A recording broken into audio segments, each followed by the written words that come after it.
everybody. I'm Jesse, and welcome to another edition of Gen X Thinks. And today I'm going to talk about the possibility of us becoming an American Union.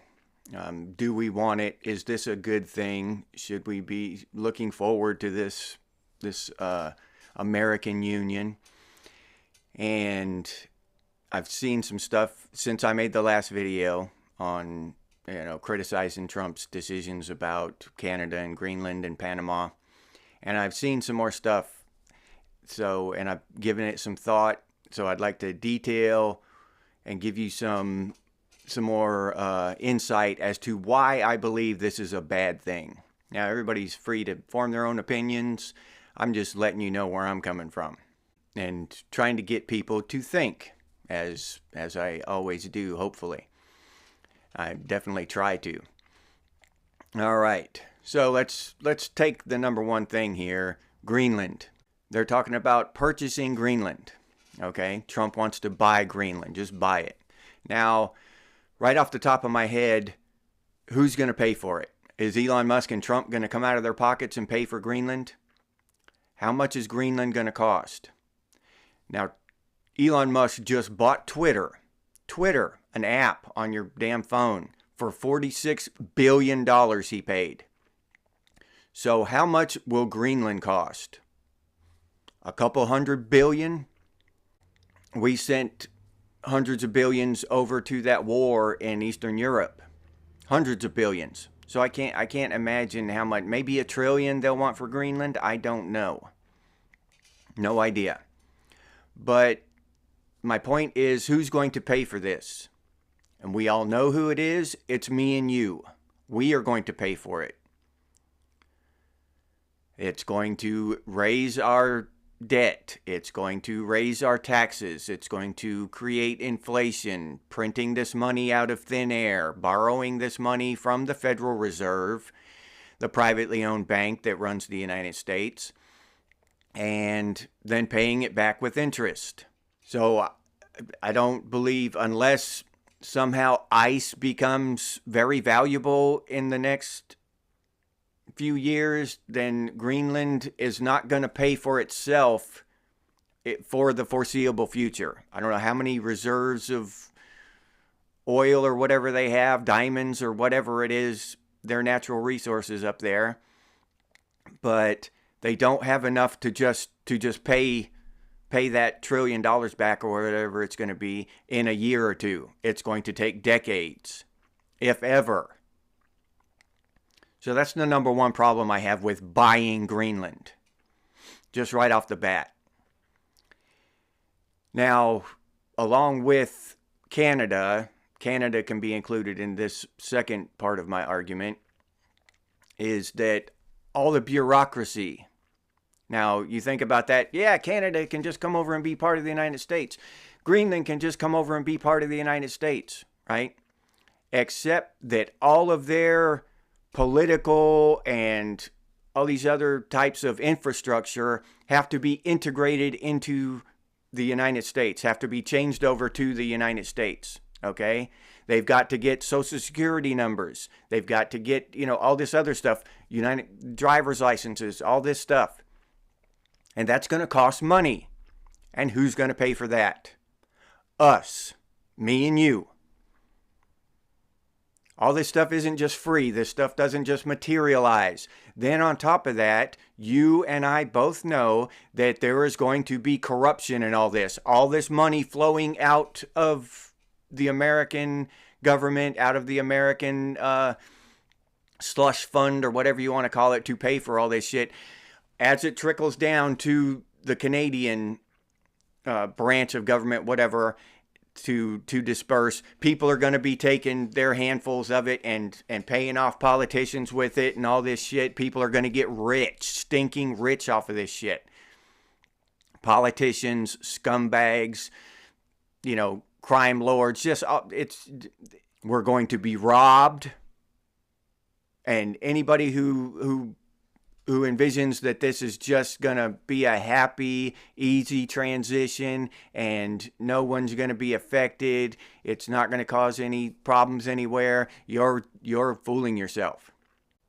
And the most important one I would say is that I don't know about Greenland. I didn't look it up, but I know that Canada is absolutely flooded with immigrants too. But the difference is that it's only on paper in law that their immigrants aren't illegal. So the minute Trump signs that paper, they become legal citizens of the United States, all of those immigrants. They can vote, they can run for office, and if you know what I'm saying? And this is that culture war I'm talking about. Now, in a culture war, when we look back on culture wars, they are horrendous. They're atrocities. What happened, what Cortez and the Spanish did to the Aztecs and the Incas down there. Destroyed their culture, absolutely destroyed their culture. Vanished. Now we have people going down and digging through stuff, trying to discover what these people, how these people lived and shit. Because even the memory, their descendants don't even know. You know what I mean? Only the old people kind of tell stories about the old days, hundreds of years ago. Their culture was completely eradicated. The same thing with the Native North Americans. The United States government just completely eradicated their culture. These culture wars are significant. They're atrocious. If you look back in the past, you see the evidence what happens during these culture wars. One culture is completely subsumed and consumed and destroyed and eradicated. So to take this shit lightly is perilous, to say the least. Now, tens of millions of immigrants in Canada will just become citizens overnight, United States citizens overnight. They'll get to run for office. And then here's another question, and this brings up another point. Once Canada becomes the 51st state, say, can someone who was born in Canada in 1990, can they run for president of the United States? Technically, they were born in the United States, but also technically they weren't born in the United States. So which one is it? So what's going to happen is they're going to have to battle this out in court. The Supreme Court's going to have to make a decision on it because some group of one or the other is going to fight it and take it to the Supreme Court. We all know it's going to happen. Once someone brings it up, you see it. That's what's going to happen. So we're going to waste our taxpayer time and our court's time and our taxpayer money on these arguments that could be completely prevented by not doing it. Just leave Canada the hell alone. All right? Leave Greenland the hell alone. The same thing with Greenland. If someone was born in Greenland in 1980, can they run for president? Now, there are going to be all kinds of rich white liberals who will fight tooth and nail on one side or the other. I don't know where the liberal mentality will be at that time when the time comes, but they're going to be fighting it. They're going to be preaching in the streets. It just depends on what the political views are of the person who's trying to run out of Greenland or out of Canada. So these are the kind of things that we don't think about, and there are vastly more of them. Vastly more. There will be more arguments and court battles over the exploitation of Canadian natural resources. Because they'll be under new laws. They'll be under American laws. And we go in there and just start raping their forests and shit, and they're going to get mad. And they're going to try to stop it. So it's going to create a whole lot of problems and probably fix none.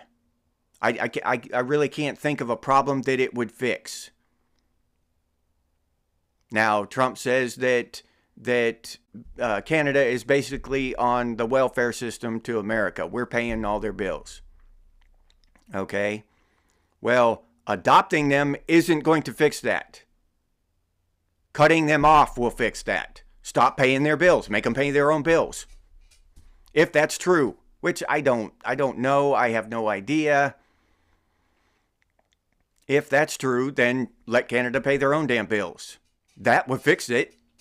Not adopting them and then paying their bills. You think they're going to stop having bills because America adopted them?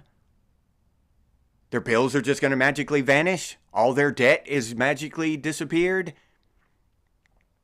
All of their problems magically go away?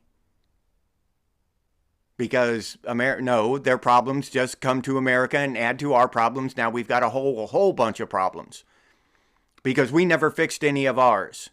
We just bought Greenland and adopted Canada. This is why I believe that this kind of stuff is stupid on its face. It doesn't make sense, not for the Canadian people, not for the people of Greenland, not for the people of the United States, not for the people of Panama. All this shit is just ridiculous on its face, and I honestly cannot believe that Trump is doing this. And now I see people like Dan Bongino and Alex Jones beating the drum for Trump on this stuff. Oh, yeah, let's get Greenland. Yeah, rename the Gulf of Mexico, the Gulf of America, yeah. And I like these guys. I watch them. Now I'm questioning them because it was literally Alex Jones 15, 20 years ago, whatever it was, who pointed it out to me about this North American Union. And now if I can see this North American Union happening, he can see it, right? He's the one who pointed it out. And it's not just bullshit because President Bush Jr. signed whatever it was, the bill, the document or whatever that made it a thing. He signed it. And there was a mainstream news reporter back then, only one of them, that did a show on it. He talked about it on there, what Bush had just done and why this could be a problem in the future. I don't remember his name, but I saw the video and recently again, and I recognized the guy. He was a big name back then. He might not even be alive anymore. I don't know, but like Tom Brokaw or somebody like that. Not him, but a name like that. It was a pretty well-known guy. But anyway, so why is Alex Jones ignoring the American Union thing and beating the drum? Now, it almost seems like as if there's a Trump derangement syndrome on the right. They're just following him no matter what he does. And I just watching Candace Owens this morning, and she was showing videos of a funeral, and I wasn't paying attention to who the funeral was for. I'm bad about that. I don't pay attention. It was probably somebody famous. I don't know. But anyway, they were at a funeral here recently, the last day or two, and Trump is sitting there just palling around with Obama. I mean, absolutely friendly. And George Bush and these clowns, these people who we have watched destroy America, and Trump's been fighting against them tooth and nail. They've been up there calling him every name in the book, trying to get him imprisoned. And he's sitting there. So maybe he's that kind of a guy. Maybe he can let all this stuff slide and be buddies in front of the camera. I don't know. But if that was me in his place, or probably any other human being, they would have a problem sitting next to this guy who's been saying all this stuff, who's been talking all this trash about him. I don't know. It was just too familiar. The body language and stuff was just too familiar. You have to watch the video. It's on Candace Owens. But it's really familiar body language and stuff. I don't know. It just looks weird now after all of this other stuff is coming out, right? Again, with me questioning everything now that Trump has pulled this out of his hat after he won the election. Not before, after. That's a big difference there. Now, if he had done it before and won on that and run on that, then that would be different. But he's pulling this stuff out after he won. Now he's letting us know, hey, now that y'all elected me, I'm going to pull this shit. I'm not okay with that. I'm just not. And it's got me noticing things that before I would have excused or completely ignored. So, because I am a Trump supporter, have been, still am. I know it's hard for a lot of people to understand, but I'm still hopeful that he's trying to do the right thing for America. I support him, but not on everything, not on this. He needs to get back, focus on deportations, focus on getting our country healthy again, getting our country free again, slashing the federal government, the bloated, thieving, lying federal government, doing all the things he said he was going to do. I see all this stuff happening, and it just makes me question. I have questions, and most of my questions will probably never be answered. But just because Trump does it doesn't mean it's right. Doesn't mean it's good for America. Doesn't mean it's good for Americans. And you and me are my America. And we all need to look at this. And that's another thing I've seen. I've seen a lot of posts about from other countries, Australia and these other countries, Canada. Would you trade our prime minister or whatever for Trump? Would you like to have Trump be our prime minister? And overwhelmingly, everybody's saying yes. Yes, we'd take Trump. We love Trump. Trump. So not only does he have strong support and backing in America, but he has strong support and backing throughout the world. All right? And this concerns me. So someone with that much support and that much power, and people are starting to just follow him blindly and not question what he's doing. I'm not saying he's going to be the next Hitler. I'm not saying he's going to be, the next Stalin or whatever. I'm not saying any of that stuff. I'm just saying maybe we don't support everything he does. Maybe we start asking questions. Maybe we start, saying, hey, you better watch it. We're the power here. We have control here. You're just an elected representative. You're representing us, not any kind of corporate overlords or elitist bastards or any kind of grooming gangs or any of this stuff. You're representing the American people. And maybe, just maybe, it's not the best idea to spend billions of our dollars on Greenland and to throw our country into turmoil and excess spending and wastefulness by adopting Canada. Just renaming the damn Gulf of Mexico is a waste. It's a waste of money. It's just a waste. Why? It's a perfectly fine name. Think about it. There's nothing wrong with that. It's just a waste. I hate to even guess how much money will be spent renaming the Gulf of Mexico. In every place around the United States, they'll have to change that. What, a $20 map or something is going to have to get ripped down and replaced with a $25 map millions of times across America? What kind of wastefulness is that? Why? There's no reason why. No good reason. And I'll leave you there with that. If you enjoyed this episode, please like, subscribe, and comment. If you'd like to support the channel by becoming a member, I'll put that link down in the description, or you can head over to the channel page and become a member that way. If you'd like to support the channel directly, you can do so by clicking on that super thanks button down there. Or you can head over to Buy Me a Cup of Coffee and buy me a cup of coffee. I'll put that link down in the description too.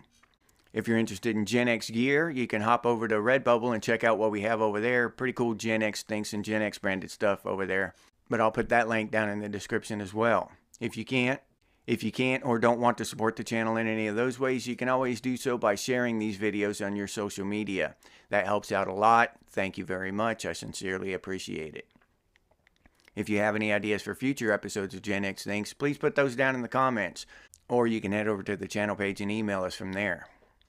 And as always, stay frosty, Gen X, and I'll see you on the next one.